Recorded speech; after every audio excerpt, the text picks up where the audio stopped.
Hello there, you're now with me, Hendy Gui, and this is TVS News at 5. Let's dive into today's topics. 2 families were left homeless after an early morning fire destroyed their house in Jalan DJ, Selangor. Firefighters received the distress call at 8:45 a.m. and a team were immediately dispatched to the location. It took them an hour to contain the flames that engulfed a single-story non-permanent structure. No injuries or casualties were reported during the incident, and the cause of the fire is still under investigation.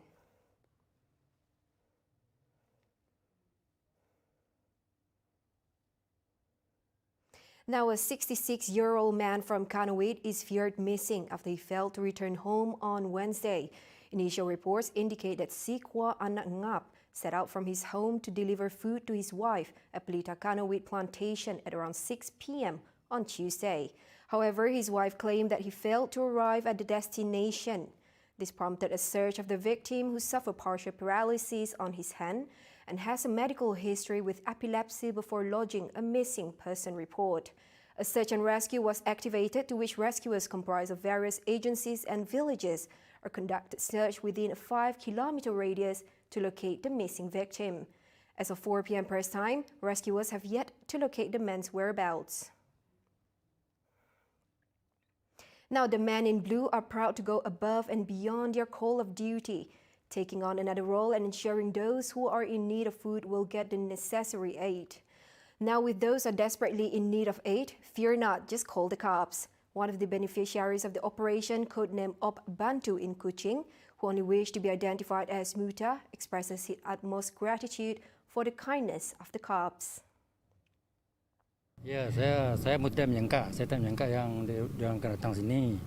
Jadi saya ucapkan terima kasih lah. Jadi saya terima kasih dengan pihak polis melalui Jabatan Kebajikan lah.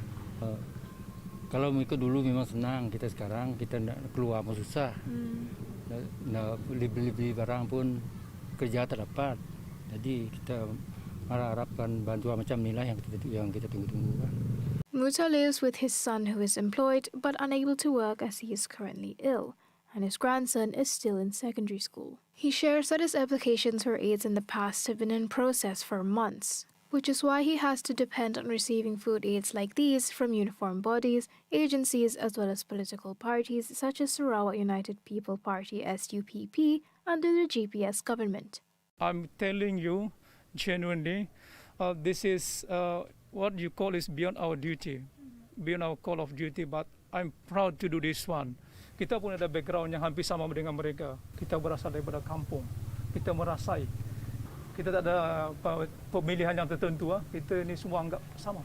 Mereka memerlukan. Mana dapat menghantar permohonan dulu, meminta kebantuan yang dahulu, kita bagikan.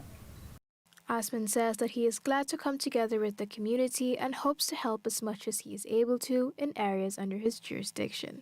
He advises members of the public to not hesitate to get help and note that his team have identified those in need and will distribute the necessary aid accordingly. He told this to reporters when distributing aid to 10 families under Op Bantu on Wednesday. Now, the young Di-Pertuan Agong Al-Sultan Abdullah Riayatuddin Al-Mustafa Billah Shah today expressed his condolences to the family of former Malaysian Armed Forces Chief General Tan Sri Muhammad Ghazali Che Mat. Muhammad Ghazali died at Tuanku Mizan Military Hospital at the age of 90. Istana Negara stated that His Majesty was saddened by his departure and hoped that his family would be patient and resolute in facing this situation. Muhammad Ghazali, born on December 17, 1930 in Lenggong, Perak, was a platoon chief when he was with the 2nd Battalion Royal Malay Regiment and was awarded the Panglima Gagah Beranai Award in 1958, making him among the earliest recipients of the award in ATM's history. Now, we will be right back after a short commercial break.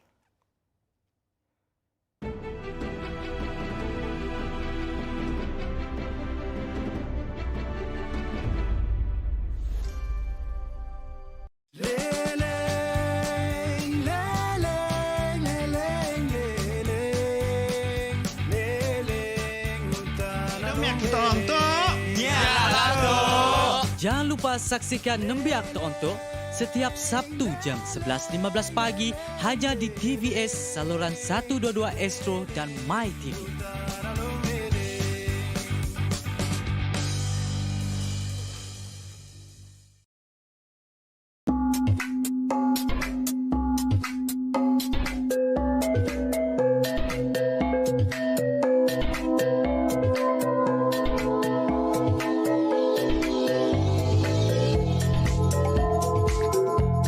Aku Priscilla John. Aku Sejodawi. Anda nak ingat bila ingat kami duai bak program Panggal Kitai. Nintiang hari Minggu pukul 3 lemai bak TVS Channel 122 Astro ngau My Preview. Berperanau Seraya berperindang. Hai, jangan lupa saksikan saya Roga Syukri dalam Legasi Seni hanya di TVS saluran 122 Astro dan My Preview. Hai.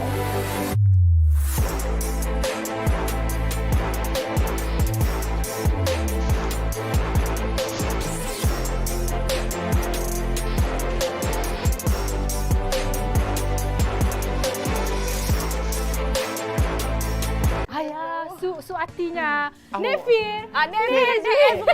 Cikgu Lalik yang tak jadi buat ya. Oh, ada gas. Yang penting gas ya. Oh, yang penting gas. Macam gas ya. Cik, ambil yang mana lah. Aku mau viral ni. Apa kau mau viral? Siapa nak sobot ni sipek? Apa bang ada sipek? Ai, show kan TVS ya. Setiap Isnin sampai Ahad, 2 suku petang. Saluran 122. Tahu pun. Tahu pun tanya aku.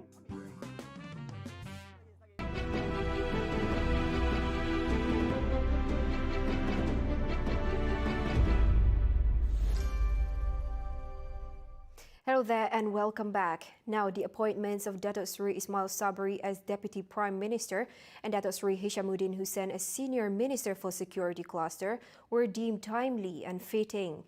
This will further strengthen the government, especially in meeting the current needs of the country as it faces enormous challenges from the COVID-19 pandemic. According to GPS Secretary General Datuk Seri Alexander Nantalinggi, both leaders are known for their capabilities and responsibilities. Hence, the appointments were in accordance with the great responsibility placed on their shoulders.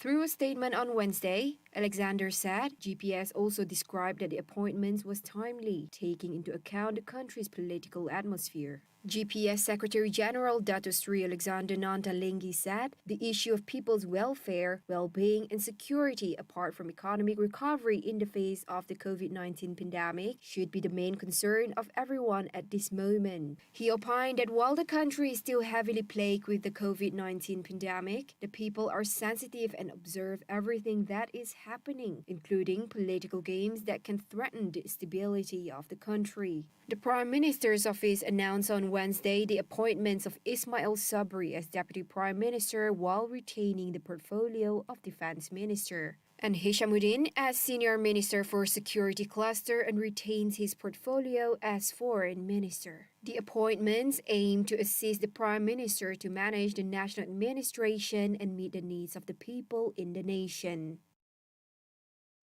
Now, the Education Services Commission, or SPP, has been urged to ensure that at least 1% or 187 people out of 18,702 teaching vacancies available under the Special one-off recruitment exercise are from qualified persons with disabilities. This aims to assist the Ministry of Education in achieving the 1% policy target of employment opportunities for PWD in the civil service and at the same time provide a good example to the private sectors. Senator Datuk Ras Adi Baradzi pointed out that it was also in line with the practices adopted in developed countries such as Australia, when persons with disabilities are given the widest possible opportunity to venture into various fields, including education. Commenting further, she said 1% PWD policy in the public sector was introduced in 1988, with its implementation through the Service Circular in 2008 and 2010. However, so far only 4 ministries had PWD staff in excess of 1%. Now moving on to the global updates. A second explosion at a chemical plant in Bangkok left Thailand rattled on June 6, hours after the first blaze was extinguished in firefighting operations lasting well over an entire day, sending up another cloud of toxic black smoke and highlighting the continuing health danger from an industrial accident that killed one and injured dozens more. The back-to-back explosions were powerful enough to blow out the windows and doors of the nearby residences.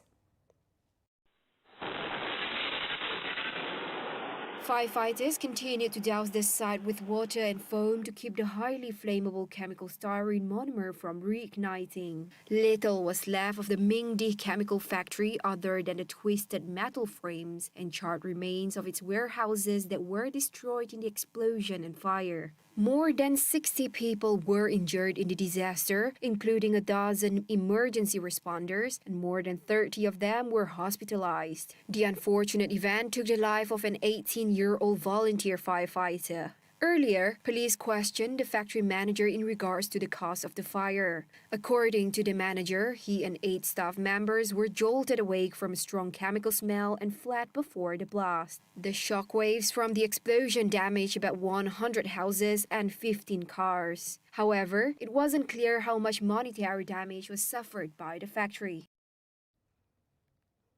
Now wrapping up the 5 p.m. news, U.S. diplomats and troops in Iraq and Syria were targeted in 3 rocket and drone attacks in the past 24 hours, including at least 14 rockets hitting an Iraqi airbase hosting U.S. forces.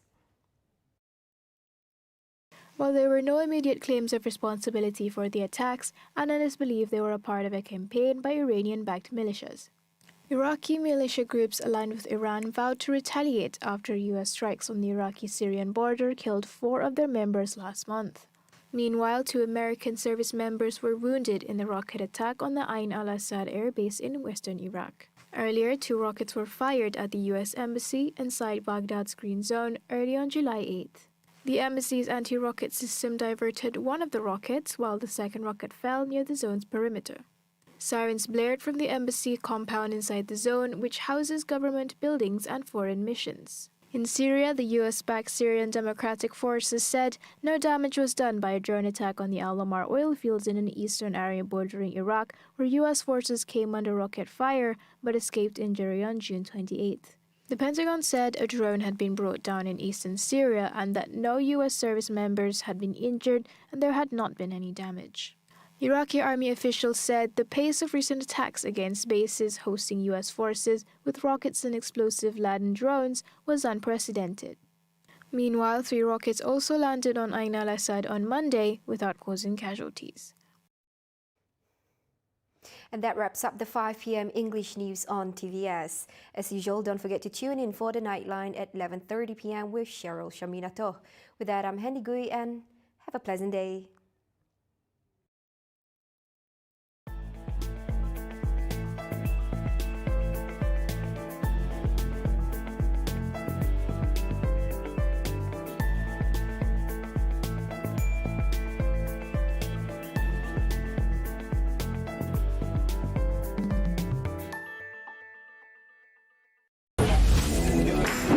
Hey, Aziz, ask you something. Have you thought of starting up a